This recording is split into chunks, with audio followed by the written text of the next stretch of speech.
Alors, dans l'épisode de cette semaine, je vais vous partager 5 trucs qui vont vraiment vous aider à rebooster votre confiance en vous.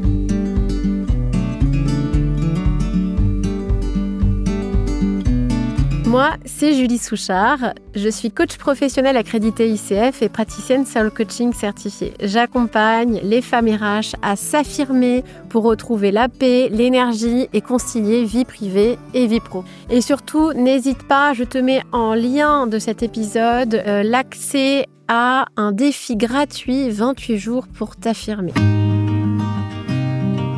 Alors, avant de commencer, j'aimerais juste éclaircir un petit peu les notions de confiance en soi et d'estime de soi. Alors, la confiance en soi, c'est vraiment lié à notre croyance en notre capacité à faire, à mener à bien un projet, etc. Alors que l'estime de soi, c'est vraiment la valeur qu'on va se donner à soi. Alors c'est vrai que ça peut paraître un peu abstrait, je peux vous donner un petit exemple plus concret. Par exemple, si vous envisagez par exemple de demander une augmentation, le manque de confiance en soi, ce qui va vous freiner là-dedans, ça va être finalement la peur de l'échec. Ça veut dire que vous allez vous dire, de toute façon ça sert à rien que je demande parce que de toute façon je suis sûre que ça va pas marcher.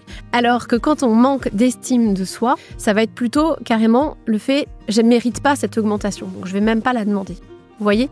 Bien sûr, les deux peuvent être liés, c'est-à-dire que quand on manque d'estime de soi, ça va aussi impacter bien sûr notre confiance en nous parce qu'on va avoir beaucoup de pensées négatives sur nous-mêmes. Voilà, j'ai éclairci ça, maintenant on rentre dans le vif du sujet. Alors la première chose pour développer sa confiance en soi, c'est de passer à l'action. Et oui, vous pouvez lire plein de livres, regarder plein de conférences sur la confiance en soi. Si vous ne mettez pas d'action en place, ça ne marchera pas. Et je sais de quoi je parle parce que je suis passée par là. En fait, il faut bien comprendre que pour prendre confiance en soi, il faut se mettre dans l'inconfort. Ça veut dire qu'il faut sortir de sa zone de confort. Et d'ailleurs, plus vous restez dans votre zone de confort, et bien plus celle-ci va diminuer. Et vous allez avoir de moins en moins confiance en soi. C'est pour ça que la confiance en soi, ça suppose toujours, entre guillemets, de l'entretenir. C'est-à-dire que c'est pas une action ponctuelle, ça va être vraiment des habitudes dans votre quotidien tout au long de l'année qui va vous permettre de développer votre confiance en soi et qu'elle reste aussi, même sans vouloir la développer, même qu'elle reste stable. Toujours maintenant, dans le concret, ça veut dire clairement qu'il va falloir mettre en place des petites actions dans votre quotidien qui vous mettent dans l'inconfort. Alors je sais, ce qui va vous freiner, c'est la peur. Et c'est normal en fait. Sortir de sa zone de confort, ça fait peur. Donc n'attendez pas de ne plus avoir peur pour le faire parce que ça n'arrivera jamais. Par contre, ce que vous pouvez faire, c'est y aller progressivement, pas à pas. Ça veut dire que si vous avez un objectif qui est important pour vous et qui nécessite, et très souvent c'est le cas, qui nécessite de sortir de votre zone de confort, et peut-être établissez des petites étapes et allez-y pas à pas. Parce qu'en fait, souvent ce qui nous paralyse, ça va être notre peur parce qu'on pense déjà à l'étape finale. Mais avant cette étape finale, il y a peut-être des petites choses que vous allez pouvoir mettre en place. Alors la deuxième chose qui est hyper importante et qui va vous aider, c'est de travailler sur vos pensées, notamment vos pensées négatives. Alors, avoir des pensées négatives, c'est complètement humain. En fait, notre mental, la partie du cerveau préfrontal, génère beaucoup de pensées et elles sont majoritairement négatives. C'est un biais cognitif, c'est comme ça, et ça concerne tous les êtres humains. Même si vous n'êtes pas particulièrement pessimiste, vous vous en rendez pas compte, mais vous allez avoir davantage de pensées négatives. Autre info, si vous êtes sensible, voire hypersensible, votre mental, il est beaucoup plus puissant. Donc vous générez encore plus de pensées. Et c'est ça qui va générer d'ailleurs plus d'émotions. Et oui, parce que contrairement à ce qu'on peut penser, nos émotions, elles n'arrivent pas comme ça, comme par magie. C'est pas la situation qu'on vit qui génère nos émotions, mais bien nos pensées par rapport à cette situation. J'ai déjà évoqué ce sujet dans d'autres vidéos, donc je vais pas développer, mais voilà, en fait, il y a vraiment un travail à faire sur vos pensées. Alors comme ça, vous allez me dire, super, mais comment je fais ? Alors, la première chose qu'il va falloir chercher à faire, finalement, ça va être de réduire déjà ce flot de pensées qui tourne tout le temps, et puis de prendre de la distance, de la hauteur par rapport à ces pensées pour pouvoir déjà s'en rendre compte finalement, pouvoir observer ces pensées qu'on a en continu dans la tête. Parce que ces pensées, ce ne sont pas la vérité ni la réalité, et pourtant elles vont impacter notre quotidien, nos émotions et même nos actions. Parce que ce sont aussi ces pensées qui vont vous empêcher finalement de passer à l'action. Donc il faut vraiment travailler sur ses pensées. Et pour faire tout ça, il va falloir déjà trouver quelque chose qui va apaiser votre mental. Quelque chose que vous allez peut-être ritualiser dans votre quotidien et qui va vous permettre justement de pouvoir observer ces pensées et travailler dessus, modifier les pensées que vous avez et y répondre par exemple. Ça peut être écrire ses pensées par exemple. Ça peut être faire de la méditation, des exercices de respiration. Ce qu'il faut comprendre, c'est que le corps est le canal le plus puissant pour apaiser votre mental. Donc j'ai envie de dire, il existe des millions d'outils. Essayez de trouver un outil qui vous, qui vous plaît, qui résonne pour vous, parce que ce qui va être le plus difficile, ça va être de le ritualiser dans votre quotidien. Donc essayez de trouver un outil qui soit facile déjà à mettre en place et qui vous parle. Ça peut être aussi quelque chose de manuel, ça peut être, je vous ai dit écrire, mais ça peut être dessiner, colorier, chanter, danser, mais bon voilà, à vous de voir et de creuser tout ça. Alors, 3e point, soyez bienveillant avec vous-même. Écoutez-vous. Alors, je sais que c'est difficile parce que très souvent, justement, vous avez tendance à écouter votre mental et pas ce qu'il y a au fond de vous. Je vais prendre un exemple concret qui peut vraiment jouer sur votre confiance en vous. C'est par exemple si vous êtes dans un job dans lequel vous ne vous sentez pas aligné. Ça veut dire que vous n'arrivez pas finalement à être vraiment vous-même dans ce job. Et du coup, ça vous prend énormément d'énergie. Et vu que vous ne vous sentez pas vous-même, vous allez devoir entre guillemets, être quelqu'un d'autre, ça va vraiment impacter votre confiance en vous parce que vous n'allez pas vous sentir à l'aise et clairement, c'est pas là où vous allez exceller.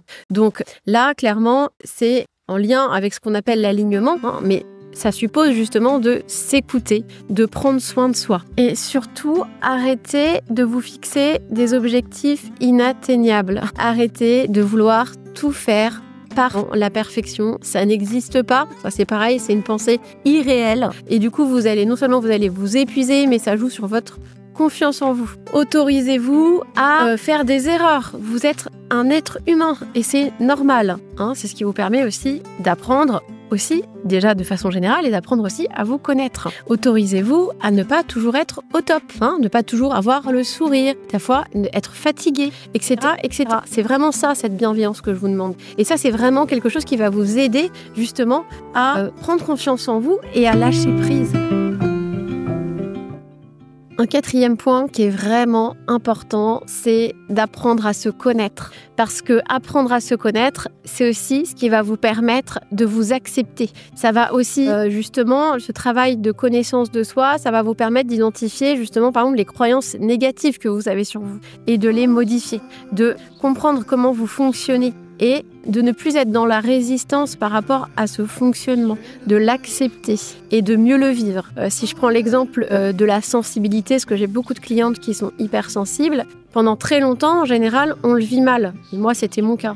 Je voyais ça comme un défaut. Et quand j'ai compris vraiment comment je fonctionnais, j'ai compris en fait finalement que cette sensibilité, cette forte sensibilité, c'était aussi des super pouvoirs pour moi. Il fallait juste surtout que je travaille sur moi, justement sur ma confiance en moi, et que j'apprenne à m'accepter.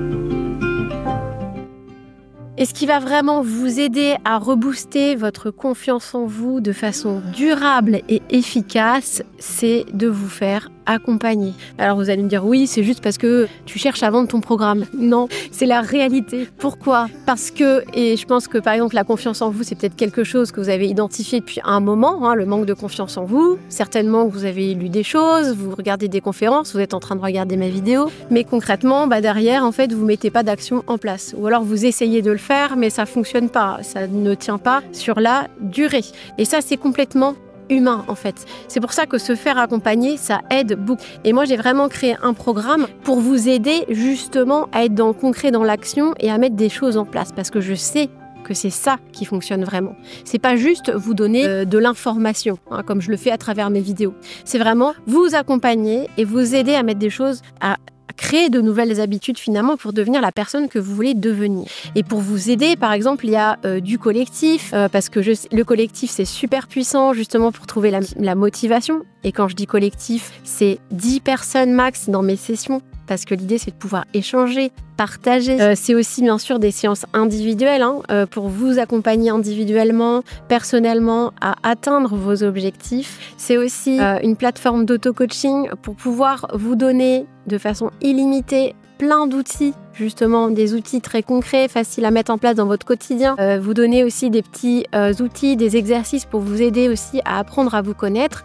Et en plus, toutes ces ressources, vous y avez accès de façon illimitée.